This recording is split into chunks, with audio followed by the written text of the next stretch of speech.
안녕하세요, 한주입니다.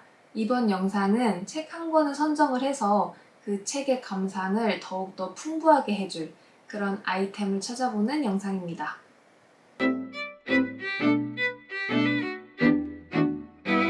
저는 책에 대한 감상이 단순히 글을 읽는 행위 자체에서 온다고 생각하기보다는 책을 읽을 때의 내 기분 상태, 그 당시 나의 경험들, 책 읽을 때의 분위기, 이런 것들이 복합적으로 작용을 해서 하나의 책의 감상이 나온다라고 생각을 해요.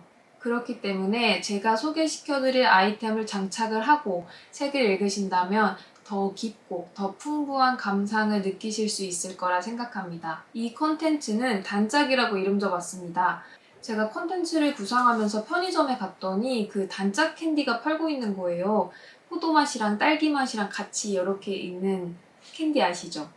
그 단짝 캔디의 홍보 문구로 새콤한 포도와 달콤한 딸기가 사이가 좋아서 더욱 듬직해진 단짝 이렇게 써져 있는 거예요. 제가 또 그 듬직해진 그 단어에 삘이 꽂혀가지고 조금은 유치하지만 단짝이라고 이름 줘봤습니다.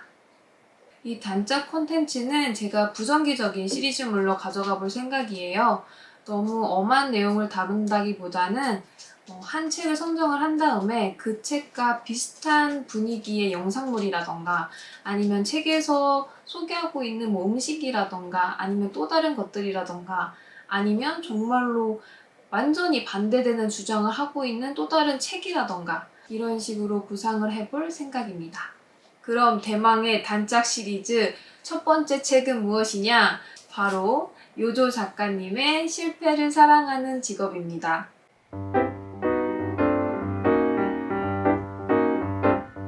저도 대한민국 사람인지라 첫 번째, 처음 이런 거에 굉장히 의미부여를 많이 하거든요.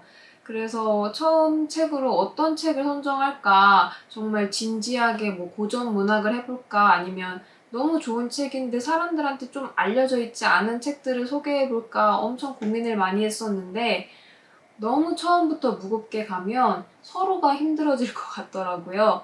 그래서 첫 번째 책은 조금 쉽고 친근하게 다가갈 수 있는 에세이집을 선정해봤습니다. 그럼 책 소개에 앞서서 작가님을 간단하게 소개시켜 드리도록 할게요. 요조 작가님은 가수 겸 작가신 걸로 유명하죠. 그 아무튼 시리즈의 아무튼 떡볶이를 쓰셨고 또 그 노래 중에 너를 좋아해 라라라라라라라 이 노래가 요조님의 노래라고 해요. 저는 요조님을 처음 접하게 된 게 요조님 채널의 그 유튜브 영상이었습니다. 굉장히 화려한 외모를 가지고 계신 여성분이 조근조근한 말투로 자기 생각을 굉장히 명료하게 얘기를 하고 계시더라고요. 그래서 그런 분위기가 너무 좋아서 요조님 채널의 모든 영상을 정주행했던 기억이 있습니다. 다른 영상에서 게스트로 출연하신 걸 보면 정말 솔직하고 쿨한 성격을 갖고 계신 것 같더라고요. 이 요조 작가님은 제주도에서 무사라는 책방을 운영하고 계시고요. 채식주의를 하고 계시고 취미생활로 러닝을 즐기신다고 합니다. 그래서 이런 것들이 포함된 이제 요조님의 일상을 그린 에세이가 바로 이 실패를 사랑하는 직업입니다. 요조 작가님이 책머리글에 이런 글을 남겨주셨어요. 이 책을 더 일찍 준비했다면 지금만큼 이 사실이 진지하고 숙연하게 생각하지 못하고 그저 당연하게, 아니 당연하다는 생각조차 하는 일 없이 넘어갔을 것이다. 걱정 없이 누빌 수 있었던 공간들 덕에 자신의 귀한 시간을 기꺼이 내어준 사람들 덕에 나는 잊지 못할 추억의 순간을 얻었다. 그리고 그걸 그때그때 글자로 옮겨 적었더니 조용히 책 한 권의 분량이 되었다. 대충 이 머리글을 들으시면 어떤 내용이실지 짐작이 가시죠?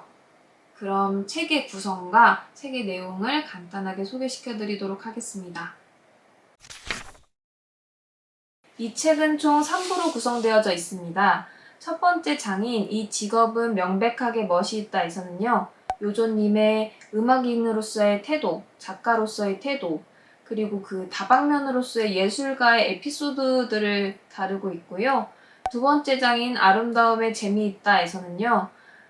자신이 아름답다고 생각하는 사람, 작품, 일상 이런 것들에 대한 에피소드랑 또 특히 아무튼 떡볶이의 뒷이야기를 다루고 있습니다. 세 번째 장인 옆에서기에서는 채식주의자에 대한 자세, 책방을 운영하면서 있었던 일이나 여러 사람들 간에 있었던 에피소드 등으로 꾸려져 있습니다. 이 책을 읽고 나서 제 감상을 말씀드리자면 첫 번째로는 요조님의 문체가 너무나도 좋다는 겁니다. 요조님이 노래를 쓰시는 분이라서 그런지 굉장히 노랫말처럼 비유적인 표현도 많이 들어가져 있고요. 특히 그 기존에 있던 단어들을 조금 새롭게 조합을 해서 더 울림이 있는 문장을 굉장히 잘 쓰세요. 예를 들면 여기 책 표지에 있는 글이기도 한데 루시는 여전히 겁이 나. 그러나 겁이 난다는 사실은 하나도 겁 안 나. 루시는 지금 아주 용감하게 겁이 나. 그 마음으로 오늘 노래해볼게. 이런 글이 있어요. 그러니까 어떤 겁이 나는 상황에 대해서 그 겁을 내고 있는 내가 겁이 나서 그 상황을 피하기보다는 겁이 나긴 하지만 용감하게 맞서보겠다라는 그런 의미의 문장인데 굉장히 멋있게 쓰시지 않았나요? 그래서 이 책을 읽다 보면 그런 문장들을 굉장히 많이 찾아보실 수 있으십니다. 두 번째로 좋았던 점은 그 요조 작가님의 쿨하고 솔직하신 면모가 글에 그대로 반영이 되어져 있다는 점입니다. 에피소드를 보면 이런 내용들도 있어요. 그 첫사랑에서 받은 영향 덕분에 지금의 남자친구를 선택할 수 있게 돼서 굉장히 좋다라는 에피소드도 있고 또 내가 채식주의자이긴 하지만 어떠한 이유로 고기를 종종 먹는다라고 고백하시는 부분도 있어요. 그리고 이런 고백적인 내용들이 굉장히 둘러 얘기하지 않고 나는 이렇게 생각을 해서 이런 식으로 행동을 합니다 라고 굉장히 명료하게 쓰신 글들이 굉장히 많습니다. 그럼 이 실패를 사랑하는 직업과 어울리는 단짝은 과연 무엇일까요? 바로 맥주와 먹태입니다. 책을 읽다 보면 맥주와 황태채 구이에 대한 에피소드가 나와요. 근데 황태채 구이보다는 제가 먹태를 좋아해서 먹태를 가지고 왔고요. 똑같은 명태니까 맛은 비슷비슷하잖아요. 제가 이 아이템을 왜 가지고 왔냐? 바로 음주 독서의 묘미를 한번 느껴보셨으면 좋겠어서 가지고 와봤습니다. 저는 사실 음주 독서, 그러니까 책을 읽으면서 술을 마시는 걸 굉장히 좋아해요. 적당히 술이 들어가게 되면 몸의 긴장도 자연스럽게 풀어지고 또 이제 제정신일 때 하지 못했던, 그러니까 제정신일 때 조금 외면했던 내 생각들 있잖아요. 솔직한 내 감정들, 생각들 이런 것들을 조금 더 쉽고 조금 더 편안하게 분출할 수가 있더라고요. 그래서 또 이 책과 궁합이 잘 맞는 이유가 이 책이 일상을 주제로 담고 있잖아요. 그래서 술 한잔 하면서 이 책을 읽으면 내가 일상생활에서 어떤 것들을 좋아하는구나, 아니면 어떤 사람들을 그리워하고 있구나, 아니면 내가 이런 마음가짐으로 일상을 살아오고 있었구나, 이렇게 정말 내 자신한테 솔직해지면서 책을 읽을 수가 있어서 이렇게 준비를 해봤습니다. 음주 독서할 때 중요한 점이 어려운 책을 가져오시면 안 돼요. 못 읽어요. 그렇기 때문에 이 책과 궁합이 너무 잘 맞는 게 일단 가독성도 굉장히 좋고요. 노랫말처럼 조근조근 써내려간 글도 굉장히 많고요. 또 특히 1인칭 시점으로 얘기를 하고 있기 때문에 친구랑 얘기하면서 먹는 듯한 느낌도 받으실 수 있습니다. 그럼 저도 맥주를 따볼까요? 제가 좋아하는 맥주 소개시켜 드릴게요. 저는 맥주가 너무 진하다기보다는 약간 깔끔하고 청량감 있는 맥주를 굉장히 좋아해요. 이거를 한 손으로 못 들 것 같은데. 일단은 이 스텔라, 제 페이보릿 맥주고요. 그 다음에 하이니켄, 그다음에 칭따오 중에서도 칭따오 순생으로 좋아하고, 그리고 요거는 조금 다른 결이긴 한데 같은 라거 맥주긴 하거든요. 홉하우스 13 맞나요, 이름이? 여튼 요거는 조금 그 이전의 맥주보다는 진한 느낌이 있긴 한데 요즘에 굉장히 맛있게 먹고 있습니다. 오늘은 이 스텔라를 마시도록 하겠습니다.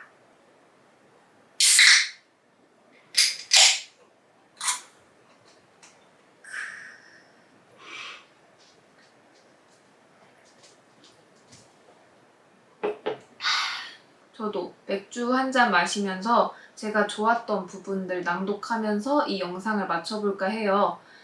사실 요조님의 글이 어떤 한 문장에 임팩트가 강해서 딱 꽂히기보다는 처음부터 쭉 읽고 내려갔을 때 그 마지막에 울림을 탁 주는 그런 글들이 많거든요. 이런 점을 감안을 해주시고 제 낭독을 들어주셨으면 좋겠습니다. 그리고 이 영상 마지막 부분에 그 먹태구이 맛있게 만드는 법이랑 또 이제 하이라이트예요. 제가 정말로 좋아하는 먹태구이 소스가 있거든요. 특히 매운 거 좋아하시는 분들은 꼭 끝까지 영상 봐주셨으면 좋겠습니다. 요즘 날씨 너무 덥잖아요. 어디 나가시지 마시고 시원한 에어컨 밑에서 맥주 한잔 하시면서 요 실패를 사랑하는 직업 읽어보시면서 조금 더 나한테 편안하고 솔직한 시간을 가져보셨으면 좋겠습니다. 그럼 낭독 시작하겠습니다.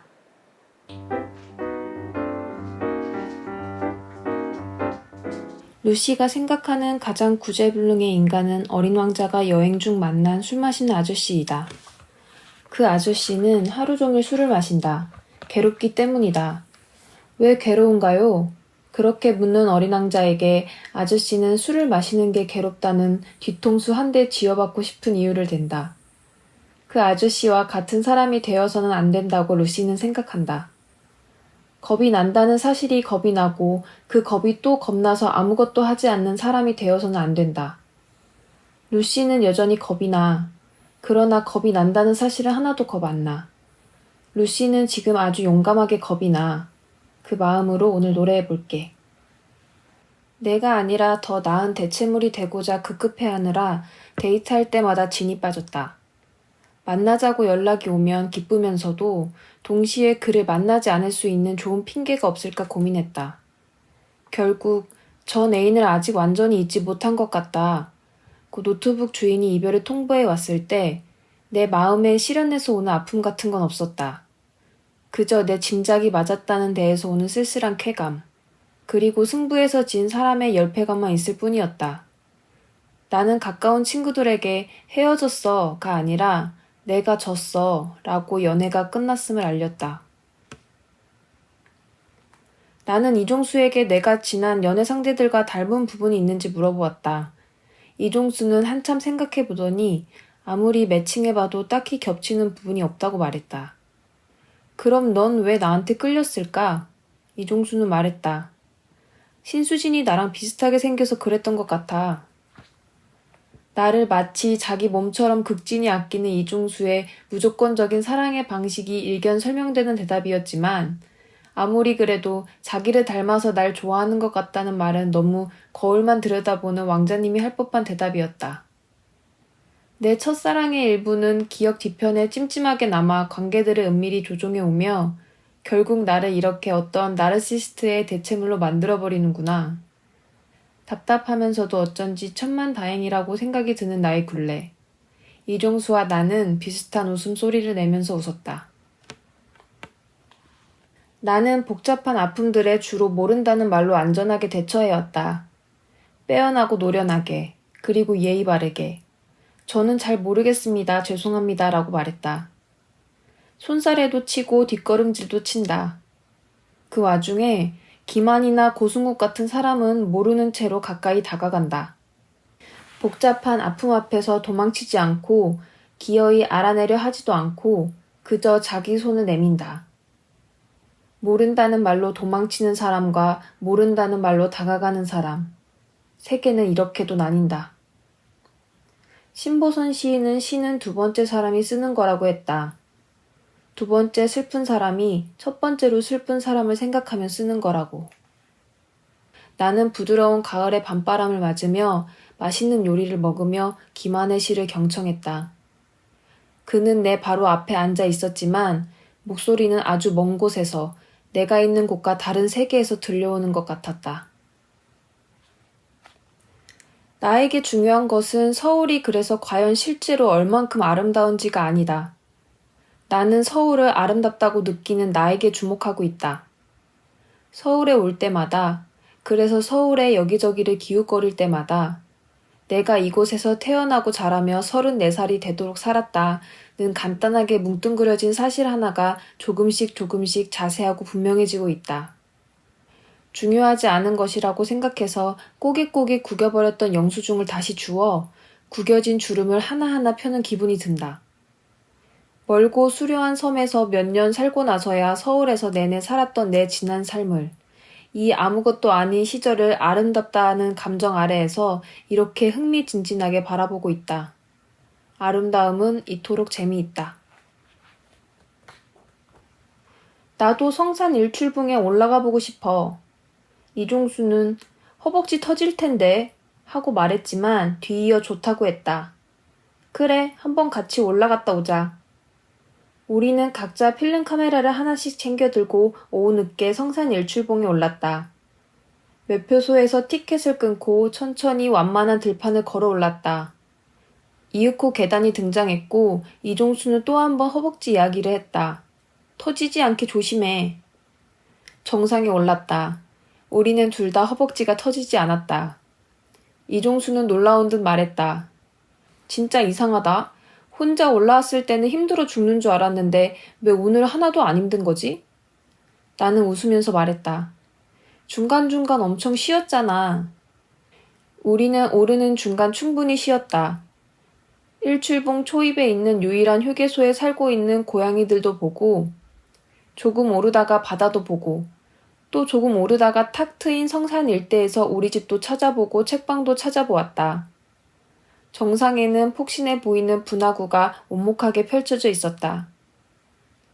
다양한 국적의 사람들이 알아듣지 못하는 모국어를 쓰면서 정상에서의 시간을 노리고 있었다.